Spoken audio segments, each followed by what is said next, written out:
Medo. A epígrafe da obra Medo Líquido, ela é fascinante. É uma epígrafe tirada de outro gênio literato, que é Cervantes, que ao lançar em 1605, a primeira parte do seu Quixote, escreve: o medo tem muitos olhos e enxerga coisas no subterrâneo. Ora, o medo não é exclusivo dos humanos, porque os animais também têm medo. Logo, o medo não é exclusivamente cultural. O medo também é instintivo. Ele é biológico. Não é uma invenção apenas da sociedade. A novidade da pós-modernidade é que, ao invés do medo direto do século XVI, da peste ou do fim do mundo, ao invés do medo direto de 1939, do flagelo da guerra, agora nós temos os medos que enxergam nos subterrâneos. Medos plasma, medo sem forma, medo sem limite. A internet colabora para isso. Talvez alguns aqui já nem lembrem, então ouçam o tio. Em 2000, a internet divulgou o bug do milênio. O mundo iria acabar, porque ao chegar a 00, os computadores voltariam a 1900. Incapaz de distinguir, já que os computadores usavam apenas 2 dígitos para registrar o ano. Os aviões cairiam, os bancos zerariam todas as contas. Você perderia seus depósitos, sua aposentadoria. Iríamos todos para as cavernas de novo. Imprima seu extrato na noite de 31 de dezembro. Retire seu dinheiro do banco. Não ande de avião no Réveillon, porque à meia-noite o mundo terminará. Todos aqui que, como eu, já eram adultos e maduros em 2000, sabem que não ocorreu nada. Absolutamente nada. O mundo continuou tão tedioso quanto no ano anterior. Mas a internet passou a criar uma possibilidade de divulgar como um vírus um medo impreciso, um medo que atinge a todos. A internet tornou coletiva a percepção de uma tragédia, como a experiência terrível do furacão Katrina em agosto de 2005. Faz séculos que o Caribe e o sul dos Estados Unidos são atingidos por furacões. Mas a televisão, a internet, os tablets e os celulares passaram a mostrar em 2005 o Katrina se aproximando. O Katrina está chegando. Não sabemos se ele vai para a Flórida ou para o Texas. Alguma cidade vai ser destruída. O Katrina vem vindo. E todas as pessoas... A casca da civilização, diz Bauman, é frágil. E a internet explora esses limites. Debaixo do meu verniz de educação existe o cão selvagem, diz Bauman. Vamos dar um exemplo. Aqui há 1.500 pessoas educadas, simpáticas e tranquilas para fins de cálculo. Aqui há 1.500 pessoas silenciosas, confortáveis, que fizeram ao menos uma refeição hoje, alguns 2, alguns 3 ou 4. Aqui há pessoas que estão bem sentadas, sem nenhuma dor notável. Somos o melhor da espécie humana. Educados, ordenados, entramos aqui sem brigar, sairemos em ordem. Essa é a situação humana? Não. Fechem-se essas portas. Diminua-se o oxigênio. Anuncie que ficaremos aqui um mês e há apenas um danoninho sobre a mesa. E eis que robesianamente vai voltar ao estado da guerra de todos contra todos. Porque eu sou simpático a você e você é simpático a mim? Porque não disputamos a mesma fonte de alimento ou o mesmo ar. No momento que eu colocar em confronto pelo instinto do cérebro reptiliano mais profundo que nós temos, o cão selvagem aflora. É aquilo que já havia sido denunciado em um livro fabuloso que virou um filme extraordinário, O Senhor das Moscas, The Lord of the Flies, que é Beelzebub, o demônio que é senhor das moscas. Pegue alunos simpáticos, com faces rosadas, de gravatinha com nó Windsor da Inglaterra. Faça esse avião cair numa ilha, faça eles passarem fome, e aquele inglês fleumático de um colégio interno vira um monstrinho. Surge em cada um gremlin, um bebê de Rosemary, que nós não sabíamos que tínhamos. A civilização é uma casca. A civilização é uma pequena pátina que pode ser eliminada a qualquer momento. O grande medo para Bauman vem de outra fonte. O grande medo vem da fonte de ser excluído. E como ele estava escrevendo esse livro, no apogeu de um reality show na Inglaterra. Ele diz que o reality show é a catarse em que eu posso, ao invés de ser excluído, nosso grande medo, eu posso excluir telefonando. Eu quero que ele seja eliminado. Isso me dá um poder de transferir meu medo da exclusão para a televisão. Ele aprofunda a ideia do reality show, porque na Inglaterra havia também e há Big Brother. O que leva tanta gente a dizer que não vai votar na Inglaterra, já que é optativo o voto lá. O que leva tanta gente a dizer, não exercerei meu direito cívico, mas eu votarei no Big Brother. Como nós chegamos a esse ponto? Em que alguém não omite seu desejo de participar do Big Brother, mas não quer participar das eleições do parlamento. Como nós chegamos a esse ponto? Para ele faz parte de um processo, um mistério. Ele não usa a expressão, eu usaria dessa nova psicose, dessa nova neurose, melhor dizendo, que se chama FOMO, que é o F de medo, de ficar de fora, missing out. O medo de ficar de fora já é uma doença classificada nos Estados Unidos. A FOMO vem ao lado da nomofobia, a nomofobia, o medo de ficar sem o seu telefone conectado à internet. E uma terceira doença ainda não classificada, mas já detectada, o medo de meu celular não ter mais bateria. Ele provoca palpitação, taquicardia nas pessoas. Tudo isso já lembrava Derrida que o nosso medo é que termine o meu mundo, não exatamente o mundo. A liquidez atual reforçou o caráter temporário da vida. Os limites do mundo foram quebrados completamente, porque surgiram novos players que sempre estiveram lá, mas agora reivindicam a reinvenção social. Surgem movimentos de orgulho gay, surgem movimentos feministas, surgem movimentos de lésbicas, de orgulho negro, surgem movimentos que querem um espaço onde antes não tinha, e eu estou cada vez mais cercado, em Londres, por colegas islâmicos, nos Estados Unidos, por latinos, e em Roraima, por venezuelanos. Os mundos dos bárbaros estão chegando, e aumenta o meu medo enormemente. O aumento do medo no mundo líquido que Bauman descreve é o aumento exatamente da fragilidade e da minha incapacidade de pensar grandes projetos que garantam alguma segurança. Parte do iluminismo fundou toda a ideia de combate ao medo na ideia de tecnologia e razão para controlar. A enciclopédia se pretendia, a enciclopédia almejava ser uma explicação do mundo inteiro. Voltaire escreveu sobre o terremoto de Lisboa e comentou como seria bom ter tecnologia para prever. É curioso que toda a racionalidade que os iluministas anunciavam chega no século XX a um projeto assassino e racional chamado Auschwitz. Ou seja, a racionalidade esbarra nessa pulsão de morte e facilita aos assassinos essa pulsão de morte. Quem nos protege no mundo de hoje? Que proteção cada um e cada uma aqui de vocês tem? A proteção dos senhores das armas atômicas. Somos protegidos por Trump e pelo presidente da Coreia do Norte. Terrível. Minha segurança depende de Trump. O mundo não vai terminar se o presidente da Coreia do Norte não perder a cabeça. São eles que me controlam. O medo é muito profundo. E para piorar, apesar das tragédias naturais serem universais, existe o medo da pobreza. Porque um terremoto de 7,3 no Japão, há 3 anos, causou 25 mortos. Um terremoto de 7,0 escala Richter no Haiti causou 316 mil mortos. Os terremotos ocorrem em todos os lugares onde há falhas geológicas, mas os ricos sentem a tragédia diferente dos pobres. Vem uma outra questão importante.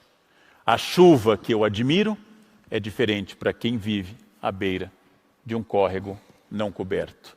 O terror global aumentou muito esses medos. Se a tecnologia produziu aviões cada vez mais seguros, cada vez menos com risco de acidente, o medo líquido produziu a necessidade de eu examinar se meu vizinho tem estereótipo de algum terrorista.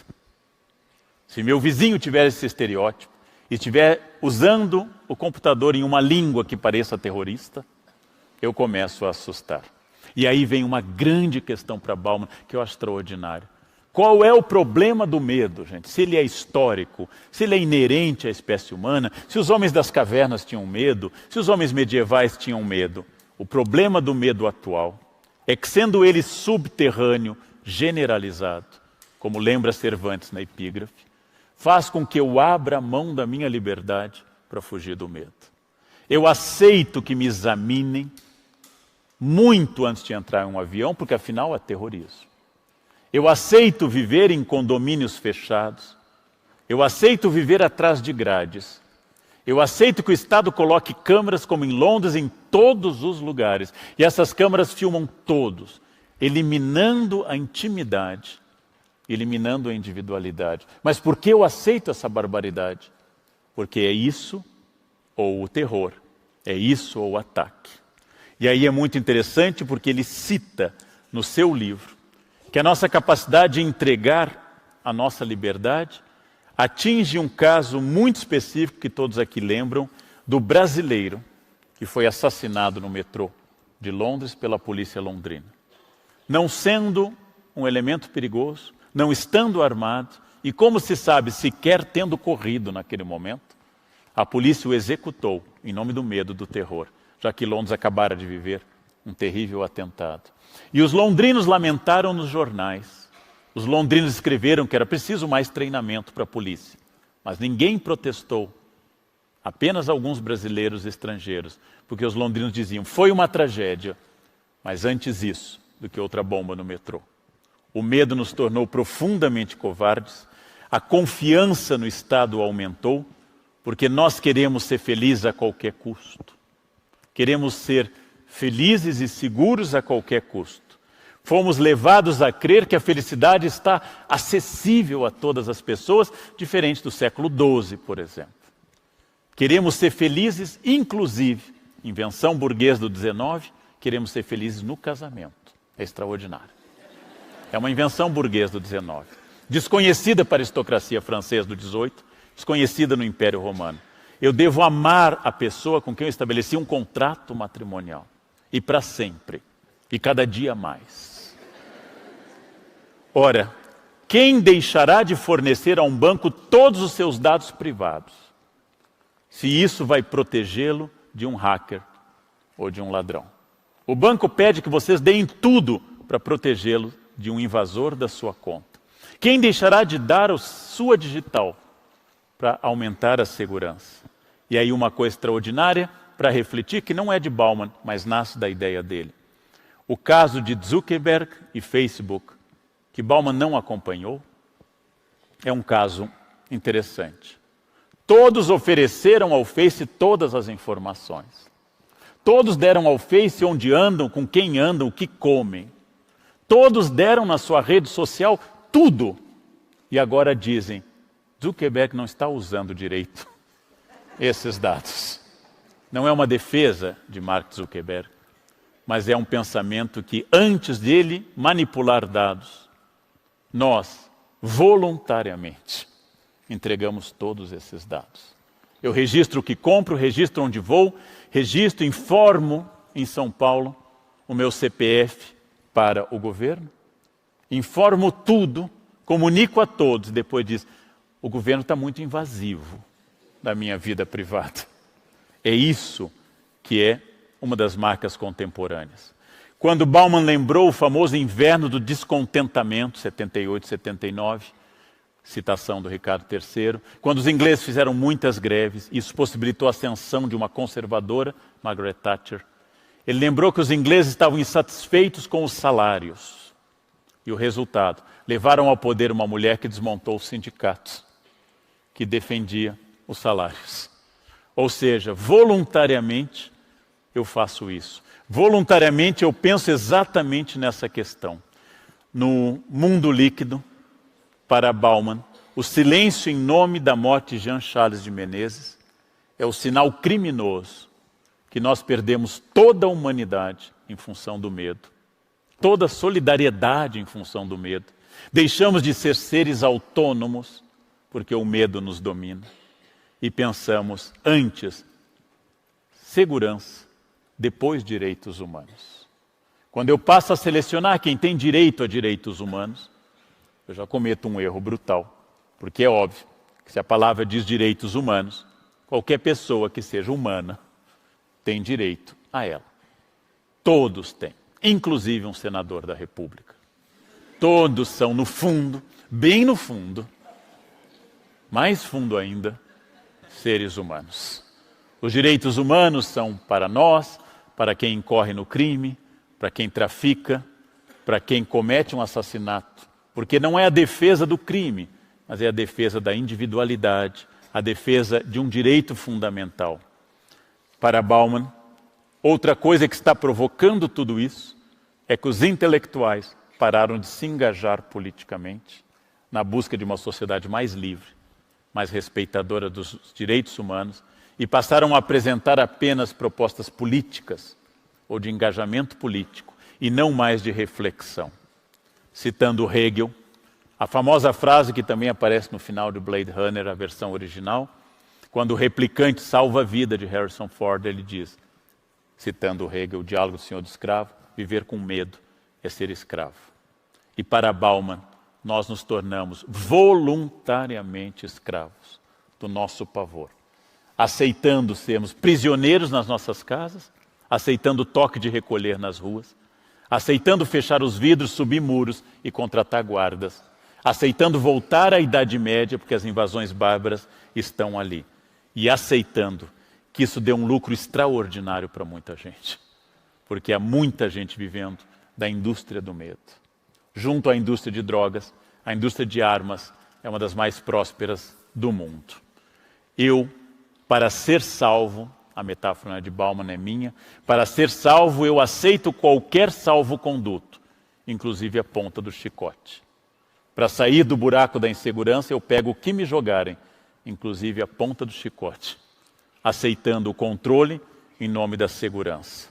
Oscar Wilde havia dito que o progresso é a realização de utopias, mas Bauman diz que o nosso tempo é um tempo de fim de utopias.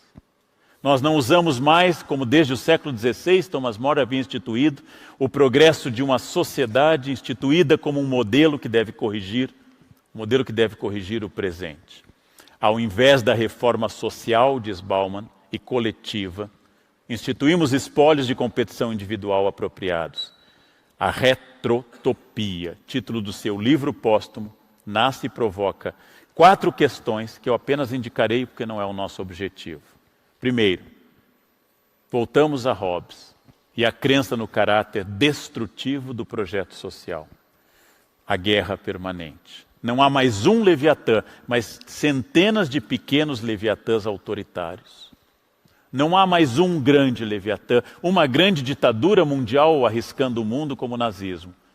Mas há a empresa, a escola, o condomínio e todos os lugares onde as regras do Leviatã são aceitas pelas pessoas. Tudo isso é complementado por uma expressão dele muito interessante, que além do estado do Leviatã, queremos a volta ao útero, que é o isolamento em tablets e celulares. A autossatisfação, que é a regra atual. A liberdade é apenas individual.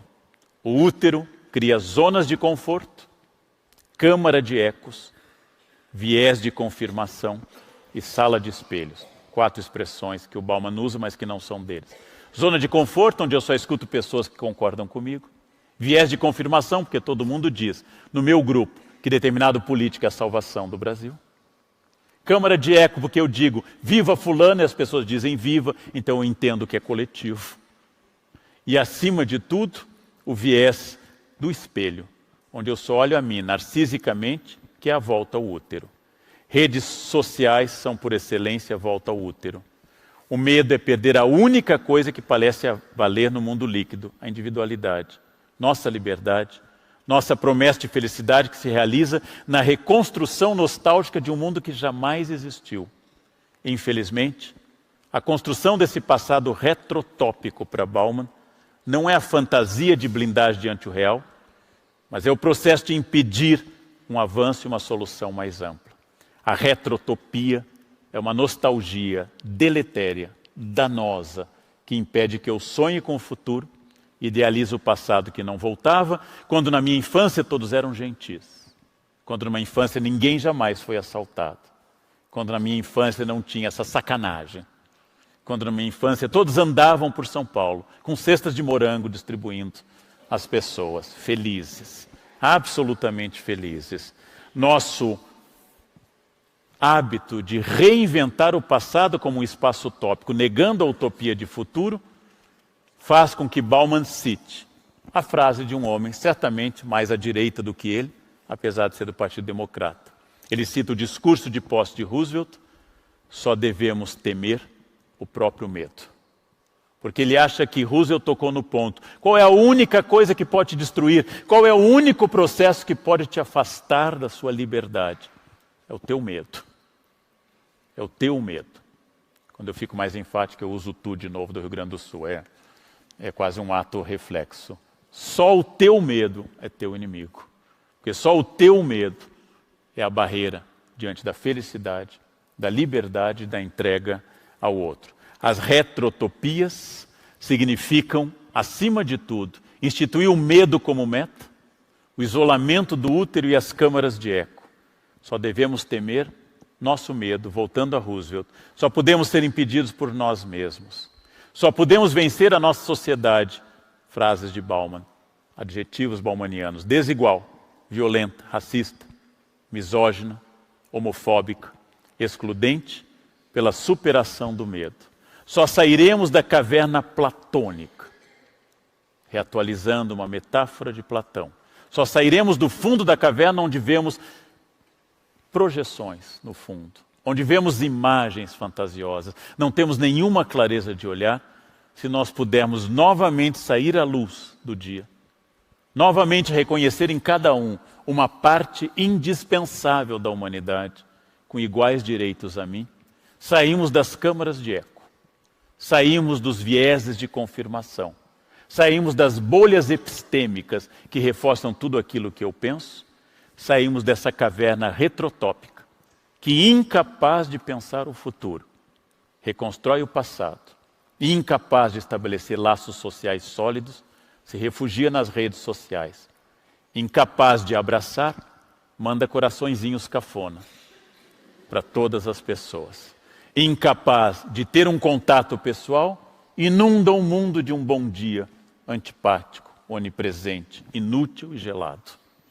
Só sairemos dessa caverna retrotópica platônica, essa é boa para guardar. Só sairemos dessa caverna retrotópica platônica se tivermos a coragem que Platão incita em todos que querem pensar. Saia à luz, perceba o mundo e perceba que não adianta nem nós aqui nessa sala extraordinariamente bonita, com acústica perfeita, com cadeiras confortáveis, cercados pelos novos bárbaros, pela Cracolândia, pelo mundo que está cercando essas ilhas de estabilidade, que eu faço questão de não notar, que eu faço questão de passar rápido, que eu faço questão de não perceber, na esperança inútil que, se eu não olhar para eles, eles nunca chegarão até mim. Historicamente, todo movimento de bárbaros, entre aspas, como lembra Cavafis, o poeta grego, todo movimento de bárbaros tende a eliminar a segurança dos civilizados. Quando eu conseguir sair da caverna retrotópica, quando eu conseguir reinstituir o padrão humano de todos, quando eu conseguir restabelecer solidariedade, encerra Bauman, já morto quando o livro foi publicado. Enfim, nós teremos de novo utopia, chance de corrigir e finalmente deixaremos de olhar para trás e começaremos a olhar para frente. Começaremos a seguir para frente. A maior lição de Bauman não são apenas os livros. A maior lição de Bauman está na vida que ele levou. Em meio a experiências trágicas de holocausto, perseguição de um governo totalitário polonês e soviético, perseguindo sempre o que ele acreditava, voltado aos seus valores humanísticos e éticos, profundamente ligado à sua família, dizendo até a véspera da sua morte, com mais de 91 anos, no ano que completaria 92, Bauman disse: a vida é fascinante, vale a pena viver, porque eu estou aqui e eu sou humano. A vida dele foi fascinante, a obra dele é extraordinária, mas o exemplo de vida foi aquilo que Gandhi disse na Índia. A maior lição que eu deixo é minha biografia. O resto é secundário. Se a gente tivesse essa coragem, se eu tivesse essa coragem, se eu seguisse essa coragem baumaniana, eu tenho certeza que eu seria melhor. O mundo seria melhor e as pessoas seriam melhores. Era isso que eu queria dizer nessa linda noite emocionante, nessa Sala São Paulo, na qual pela primeira vez eu ocupo esse palco e não a plateia onde eu fui feliz tantas vezes. Muito obrigado pela atenção de vocês, muito obrigado mesmo, do fundo do coração. Obrigado. Obrigado. Obrigado. Muito obrigado.